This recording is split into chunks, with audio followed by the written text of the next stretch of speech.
अस्सलाम वालेकुम, welcome back to my channel. कैसे आप सब? आई होप सब ठीक ठाक होंगे। तो आज की वीडियो जो है वो मेरी घर जैसा भी हो, आप लोगों को पता है, छोटा हो चाहे बड़ा हो, इसकी क्लीनिंग ना की जाए तो घर चाहे जैसा भी हो तो साफ़ सुथरा जो है वो बिल्कुल अच्छा लगता है, प्यारा लगता है।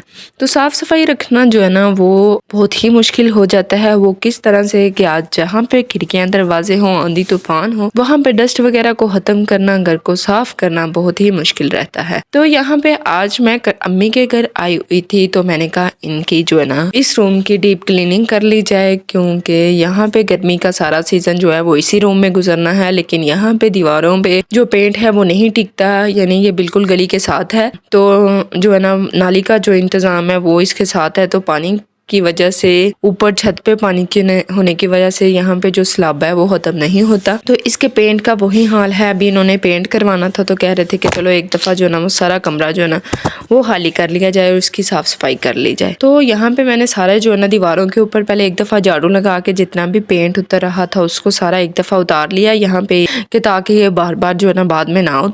तो उसके बाद जो सोफ़े हैं उनके ऊपर मैंने जो है ना वो सारा पेंट करने की वजह से बहुत गंदे हो गए थे, तो यहाँ पे मैंने सोफ़ों की साफ़ सफाई कर ली है। उसके पेंट जो है ना वो वहाँ पे मैंने कपड़े के साथ सारा उतारा, गीला कपड़ा लगाया, उसकी सफाई की। ये मेरे पास एक जो है ना वो स्टैंड था, उसकी भी बहुत बुरी हालत हुई थी डस्ट के साथ, मिट्टी की वजह से।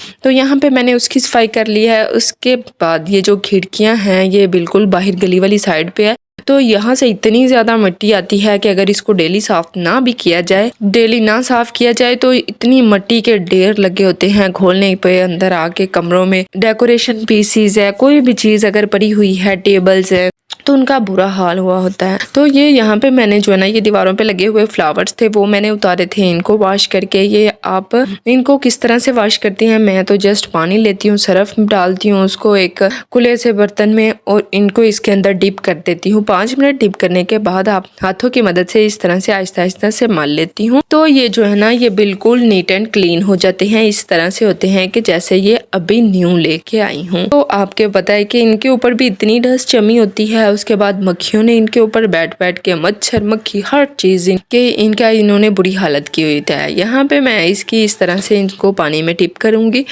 और उसके बाद मैंने इसको सिंपल पानी के साथ वॉश किया, तो ये बिल्कुल नीट एंड क्लीन हो गए। तो इसके बाद सिंपली मैं इनको तकरीबन 5-10 मिनट के लिए धूप में इस तरह से रख दूंगी। देन ये देखें कि आप जो है ना ये नज़र आ रहे होंगे कि ये बिल्कुल इनके ऊपर से जो डस्ट पहले इतनी ज़्यादा थी वो अब बिल्कुल ख़त्म हो गई है और ये बिल्कुल साफ़ हो गए हैं।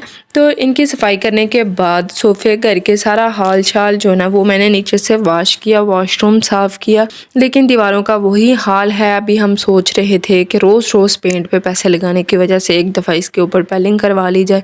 पता नहीं अब पेलिंग भी टिकती है या नहीं टिकती, क्योंकि अगर महीने बाद भी इस पर 1 महीना 2 महीने के बाद भी पेंट करवाया जाता है तो फिर वही हाल हो जाता है। मैक्सिमम 1 हफ्ता निकलता है, फिर 1 हफ्ते के बाद एज इट इज़ जो पेंट है चाहे चूना है कुछ भी है वो ऐसे ही उतर उतर के गिरने लग जाता है। ये तो हमारे घरों के हाल हैं। हम जो है ना वो बस पैसे ही लगाते हैं इनके ऊपर, फिर वही इसकी कंडीशन हो जाती है।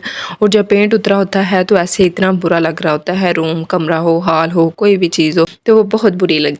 तो हमने यहाँ पे क्या किया कि मैंने इसकी सारी जो है उसकी डस्टिंग की, पूरे रूम की डस्टिंग की, उसके बाद सोफ़े साफ़ किए, जो भी इसमें चीज़ें पड़ी हुई थी सारी मैंने निकाल के बाहर रख दी हैं कि अब इन्होंने यहाँ पे पेंट करवाना है। फर्श एक दफ़ा मैंने नीचे से सारा वॉश कर दिया है।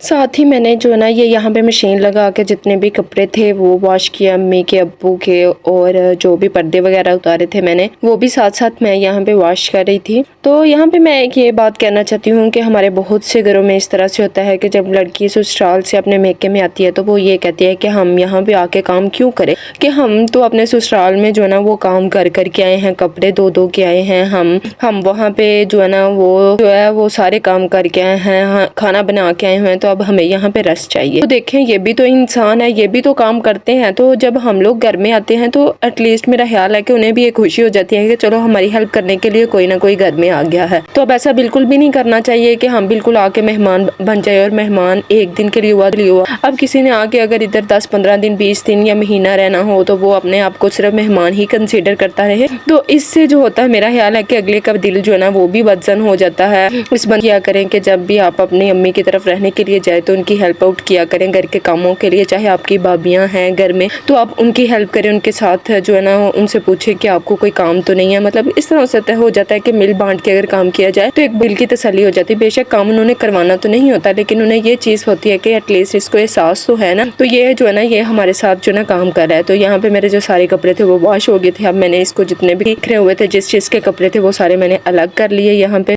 आज के लिए इतना ही। वीडियो अच्छी लगी हो तो चैनल को सब्सक्राइब और लाइक करना मत भूलिएगा।